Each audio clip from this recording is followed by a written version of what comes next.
शिव पुराण श्री रुद्र संहिता। ओम नमः शिवाय। श्री रुद्र संहिता चतुर्थ खंड 6वां अध्याय। कार्तिकेय का अद्भुत चरित्र। ब्रह्मा जी बोले, नारद, इस प्रकार सभी अभीष्ट देवताओं से आशीर्वाद प्राप्त करके कुमार कार्तिकेय बहुत प्रसन्न हुए। उन्होंने सभी देवताओं का धन्यवाद व्यक्त किया। तत्पश्चात वे अपने सिंहासन पर जा तभी वहां एक ब्राह्मण दौड़ता हुआ आया। उस ब्राह्मण ने आकर कार्तिकेय को प्रणाम किया और उनके चरण पकड़ लिए और बोला, हे स्वामी, मैं आपकी शरण में आया हूँ, मुझ पर कृपा करके मेरे कष्ट को दूर करें। तब कार्तिकेय ने उस ब्राह्मण को उठाया और आदरपूर्वक अपने पास बैठाकर उसके दुखी होने का कारण पूछा। तब वह ब्राह्मण बोला, हे भगवान, मैं अश्वमेध यज्ञ कर रहा हूँ, परंतु आज मेरा घोड़ा अपने बंधनों को तोड़कर कहीं चला गया है। हे प्रभु, मुझ पर कृपा करें और मेरे घोड़े को यथाशीघ्र ढूंढ दे, अन्यथा मेरा यज्ञ भंग हो जाएगा। यह कहकर वह ब्राह्मण पुनः कार्तिकेय के चरणों को पकड़कर रोने गिड़गिड़ाने लगा। वह रोते रोते बोला, आप पूरे ब्रह्मांड के स्वामी हैं, आप सबकी सेवा करने को सदा तत्पर रहते हैं, आप सब देवताओं के स्वामी हैं और त्रिलोकीनाथ भगवान शिव के पुत्र हैं। इस प्रकार उस ब्राह्मण द्वारा की गई स्तुति को सुनकर कुमार कार्तिकेय बहुत प्रसन्न हुए। तब उन्होंने अपने वीर बलशाली प्रमुख गण वीरबाहु को बुलाकर उस घोड़े को जल्दी से जल्दी ढूंढ लाने की आज्ञा प्रदान की तथा यज्ञ को विधि विधान के अनुसार पूर्ण कराने के लिए कहा। तब वीरबाहु ने कार्तिकेय को प्रणाम किया और ब्राह्मण के घोड़े को ढूंढने के लिए निकल पड़ा। उसने पृथ्वीलोक पर हर जगह उस घोड़े को ढूंढा। जिस व्यक्ति ने जो भी जानकारी दी उसके अनुसार वीरबाहु ने हर जगह उसकी तलाश की, परंतु वह असफल रहा। तब वह उस घोड़े की तलाश करने के लिए भगवान श्रीहरि विष्णु के लोक वैकुंठ धाम गया। वहां जाकर वीरबाहु ने देखा कि एक घोड़े ने विष्णुलोक में बहुत आतंक मचा रखा था। विष्णुलोक में वह घोड़ा खूब उपद्रव कर रहा था। कुमार कार्तिकेय के उस गण वीरबाहु ने तुरंत उस घोड़े को बंधक बना लिया और उसे पकड़कर अपने स्वामी कार्तिकेय के पास ले आया। तब स्वामी कार्तिकेय पूरे संसार का भार लेकर उस घोड़े पर चढ़कर बैठ गए और उस घोड़े को पूरे त्रिलोक की परिक्रमा करने का आदेश प्रदान किया। वह अद्भुत घोड़ा एक ही पल में तीनों लोकों की परिक्रमा करके लौट आया। तब कुमार कार्तिकेय उस घोड़े से उतरकर पुनः अपने आसन पर बैठ गए। तब वह ब्राह्मण हाथ जोड़कर कार्तिकेय का धन्यवाद करने लगा और उनसे बोला कि प्रभु, आप यह घोड़ा मुझे सौंप दीजिए ताकि मैं अपना यज्ञ पूर्ण कर सकूं। तब कार्तिकेय मुस्कुराए और बोले, हे ब्राह्मण, यह घोड़ा उत्तम है और यह वध के योग्य नहीं है, इसलिए आप इसे अपने साथ ले जाने के लिए न कहें। मैं आपके यज्ञ को पूर्ण होने का वरदान देता हूँ। मेरे आशीर्वाद से आपका यज्ञ अवश्य सफल होगा। 7वां अध्याय। भगवान शिव द्वारा कार्तिकेय को सौंपना। ब्रह्मा जी बोले, हे नारद, अपने पुत्र कार्तिकेय का अद्भुत पराक्रम देखकर भगवान शिव और देवी पार्वती बहुत प्रसन्न हुए। तब सब देवताओं सहित श्रीहरि विष्णु और देवराज इंद्र और मैं भी बहुत हर्षित हुए और भगवान शिव से बोले, हे देवादिदेव, आप तो सर्वेश्वर हैं, सर्वज्ञाता हैं। संसार की सब घटनाएं आपकी इच्छा से ही घटती हैं। आप तो जानते ही हैं कि ब्रह्मा जी द्वारा असुरराज तारक को दिए गए वर के अनुसार शिवपुत्र ही उसका वध करने में सक्षम होगा। इसलिए ही कुमार कार्तिकेय का जन्म हुआ है। प्रभु, हम लोगों के कष्टों को दूर करके हमारे जीवन को सुखी करने के लिए आप अपने पुत्र कार्तिकेय को आज्ञा दीजिए कि वह तारकासुर का वध करे। यह कहकर सब देवता भगवान शिव की स्तुति करने लगे। तब भगवान शिव का हृदय हम सबकी प्रार्थना से द्रवित हो उठा। उन्होंने हमारी प्रार्थना को स्वीकार कर लिया और अपने पुत्र कुमार कार्तिकेय को देवताओं को सौंप दिया। तब भगवान शिव ने अपने पुत्र कार्तिकेय को यह आज्ञा दी कि देवताओं की विशाल सेना का नेतृत्व करें और देवताओं के दुखों और संकटों को दूर करने के लिए तारकासुर का वध करें। अपने पिता भगवान शिव की यह आज्ञा पाकर स्वामी कार्तिकेय बहुत प्रसन्न हुए। तब उन्होंने हाथ जोड़कर अपनी माता पार्वती और पिता महादेव जी को प्रणाम किया और कहा कि हे माता, हे पिता, आप मुझे विजयी होने का आशीर्वाद प्रदान करें। यह सुनकर भगवान शिव मुस्कुराए और बोले, कुमार, निश्चय ही तुम अपने इस प्रथम युद्ध में अपने घोर शत्रु तारकासुर का वध करके विजयी होगे। हमारा आशीर्वाद सदैव तुम्हारे साथ है। इधर देवी पार्वती के हृदय में अपने प्रिय पुत्र के युद्ध में जाने की बात सुनकर ही पीड़ा होने लगी। वात्सल्य के कारण उनकी आंखों में आंसू आ गए थे। वे बहुत दुखी हुई और कहने लगी, हे नाथ, हे देवादिदेव, मेरा पुत्र कार्तिकेय अभी बहुत छोटा है और वह तारकासुर महाबलशाली और शक्तिशाली है। उस दुष्ट ने अपनी दुष्टता से सभी देवताओं को भी परास्त कर दिया है। जब इतनी शक्तियों के स्वामी देवता उसका कुछ नहीं बिगाड़ सके तो मेरा यह नन्हा सा पुत्र भला कैसे उसको हरा सकता है। मेरा दिल मुझे कार्तिकेय को युद्ध में भेजने की आज्ञा नहीं देता है। मैं अपने पुत्र को अपने साथ रखना चाहती हूँ। यह वचन सुनकर सभी देवताओं सहित भगवान शिव भी चिंतित हो गए।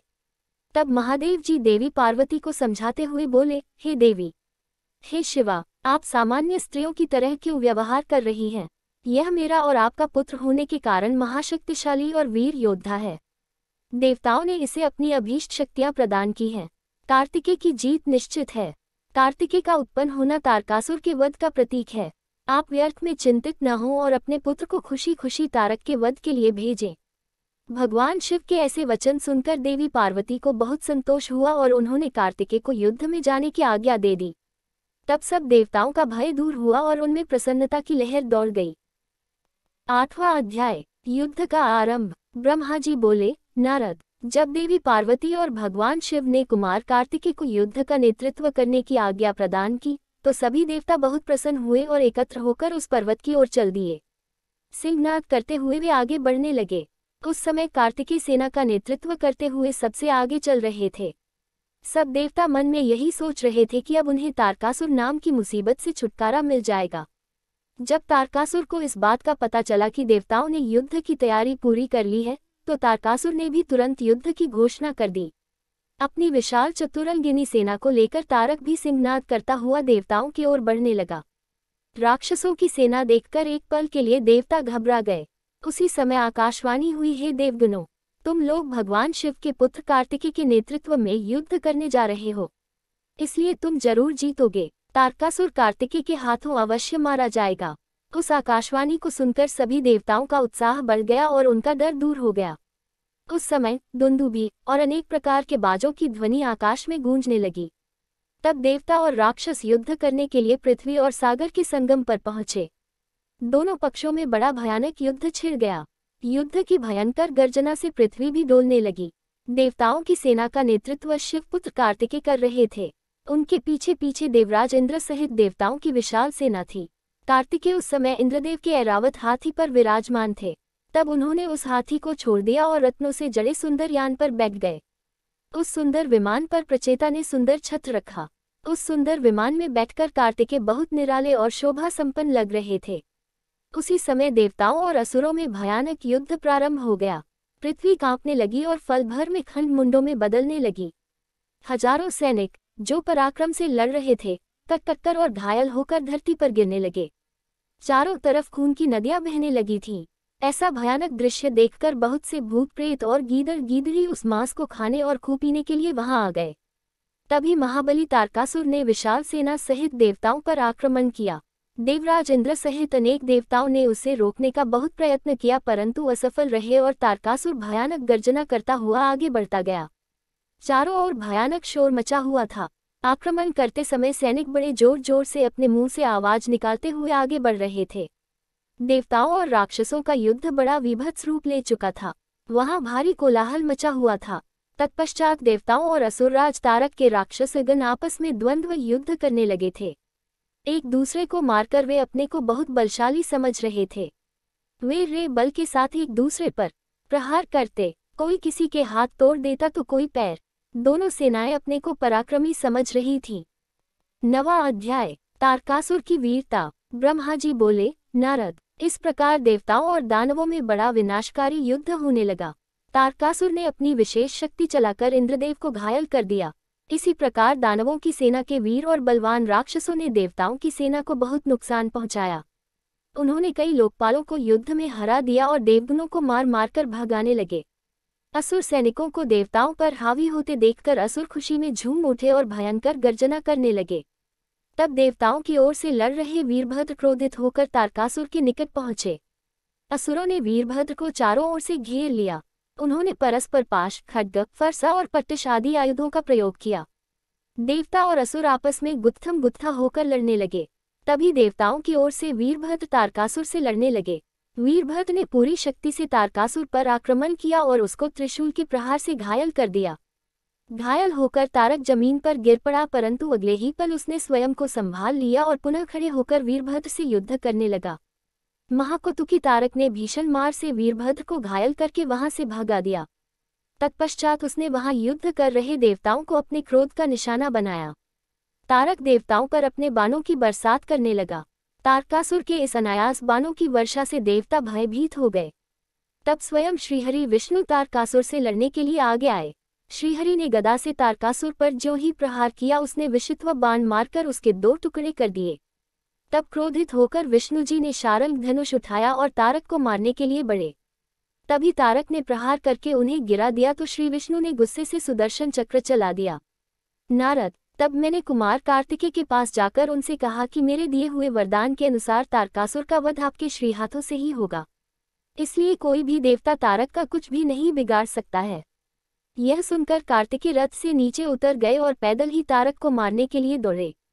उनके हाथ में उनकी शक्ति थी, जो लपटों के समान चमकती हुई उल्का की तरह लग रही थी।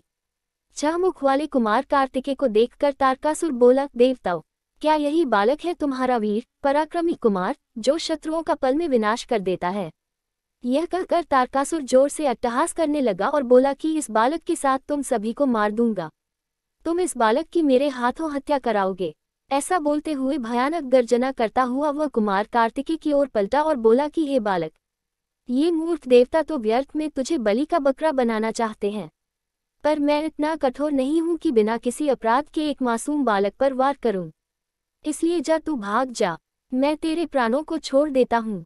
देवराज इंद्र और भगवान श्रीहरि विष्णु की निंदा करने से तारक द्वारा कमाया गया तपस्या का सारा पुण्य नष्ट हो गया था। तभी इंद्र ने उस पर वज्र का प्रहार किया, जिससे वह धरती पर गिर पड़ा। तब कुछ ही देर में तारकासुर पूरे उत्साह के साथ पुनः उठ खड़ा हुआ और अपने भीषण प्रहार से उसने देवराज इंद्र को घायल कर दिया और उन पर अपने पैर का प्रहार किया। यह देखकर देवता भयभीत हो गए और इधर उधर भागने लगे। तभी श्रीहरि विष्णु ने इस स्थिति को संभालने के लिए तारकासुर पर अपना सुदर्शन चक्र चला दिया। चक्र ने तारकासुर को धराशायी कर दिया, परंतु तारकासुर इतनी आसानी से हार मानने वाला नहीं था। वह अपनी पूरी शक्ति के साथ पुनः उठकर खड़ा हो गया। तब उसने अपनी प्रचंड शक्ति हाथ में लेकर भगवान विष्णु को ललकारा और उन्हें अपने भीषण प्रहार से घायल कर दिया। विष्णु जी मूर्छित होकर पृथ्वी पर गिर पड़े। वहां का यह दृश्य देखकर सभी देवताओं में कोहराम मच गया। सब अपने प्राणों की रक्षा करने के लिए इधर उधर भागने लगे।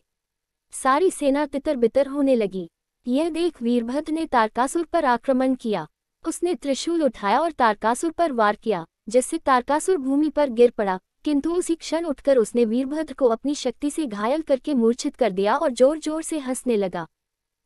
10वां अध्याय, तारकासुर वध। ब्रह्मा जी बोले, नारद, यह सब देखकर कुमार कार्तिकेय को तारकासुर पर बड़ा क्रोध आया और वे अपने पिता भगवान शिव के श्री चरणों का स्मरण कर अपने असंख्य गुणों को साथ लेकर तारकासुर को मारने के लिए आगे बढ़े। यह देखकर सभी देवताओं में उत्साह की एक लहर दौड़ गई और वे प्रसन्न मन से कार्तिकेय की जय जयकार का उद्घोष करने लगे। ऋषि मुनियों ने अपनी वाणी से कुमार कार्तिकेय की स्तुति की।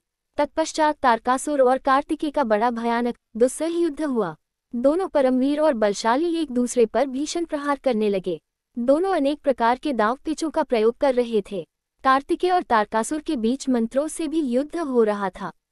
दोनों अपनी पूरी शक्ति और सामर्थ्य का प्रयोग एक दूसरे को मारने के लिए कर रहे थे।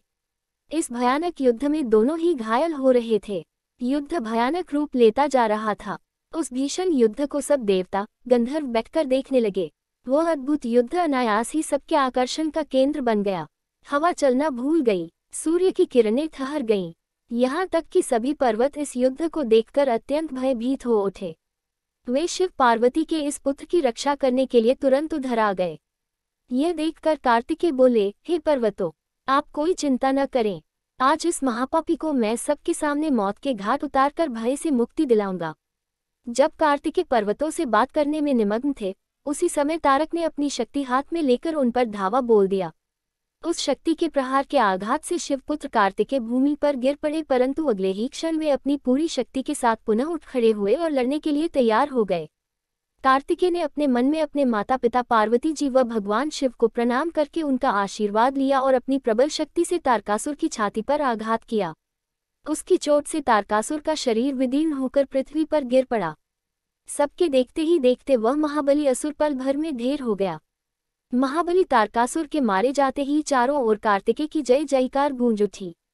तारकासुर के वध से सभी देवता बहुत प्रसन्न थे। तब अपने महाराज तारकासुर को मरा जानकर असुरों की विशाल सेना में भयानक कोलाहल मच गया। अपने प्राणों की रक्षा करने के लिए सभी असुर इधर उधर भाग रहे थे। देवताओं ने मिलकर सभी असुरों को मार गिराया। राक्षसुर डरकर मैदान छोड़कर भाग खड़े हुए थे, तो बहुत से दैत्य और राक्षस हाथ जोड़कर कुमार कार्तिकेय की शरण में आ गए और उनसे क्षमा मांगने लगे। तब कुमार ने प्रेमपूर्वक उन्हें क्षमा कर दिया और उन दानवों को आदेश दिया कि वे सदैव के लिए पाताल में चले जाएं। इस प्रकार तारकासुर के मारे जाने पर उसकी सारी सेना पल भर में नष्ट हो गई। यह देखकर देवराज इंद्र के साथ साथ समस्त देवताओं और संसार के प्राणियों में खुशी की लहर दौड़ पड़ी। पूरा त्रिलोक आनंद में डूब गया। जैसे ही कुमार कार्तिकेय की विजय का समाचार भगवान शिव पार्वती के पास पहुंचा, वे तुरंत अपने गणों को साथ लेकर युद्ध स्थल पर पधारे। श्री पार्वती जी ने अपने प्राणप्रिय पुत्र को अपने हृदय से लगा लिया और अपनी गोद में बिठाकर बहुत देर तक उसे चूमती रहीं। तभी वहां पर पर्वतराज हिमालय भी पहुंच गए और उन्होंने अपनी पुत्री पार्वती, भगवान शिव और कार्तिकेय की स्तुति की। चारों दिशाओं से उन पर फूलों की वर्षा होने लगी, मंगल ध्वनि हर ओर गूंजने लगी, हर तरफ उनकी ही जय जयकार हो रही थी। देवताओं के स्वामी देवराज इंद्र ने अपने साथी देवताओं के साथ कुमार कार्तिकेय की हाथ जोड़कर स्तुति की।